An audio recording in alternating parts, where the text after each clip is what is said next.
আগামী নির্বাচন হবে কঠিন পরীক্ষা বললেন তারেক রহমান। বিএনপির ভারপ্রাপ্ত চেয়ারম্যান তারেক রহমান নেতাকর্মীদের উদ্দেশ্যে বলেছেন, আগামী নির্বাচন হবে একটি কঠিন পরীক্ষার নির্বাচন।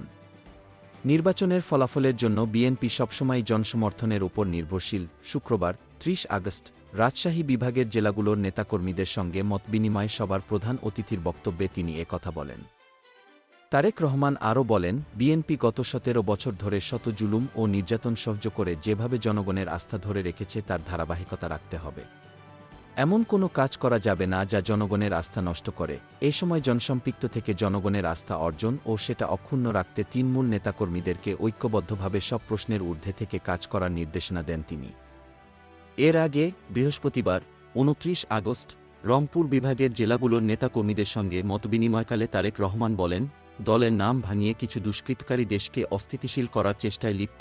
বিএনপিতে কোনো দুষ্কৃতকারীর ঠাঁই নাই। তিনি আরও বলেন, জনগণকে সঙ্গে নিয়ে দেশের স্থিতিশীলতা বজায় রাখতে ঐক্যবদ্ধভাবে কাজ করতে হবে।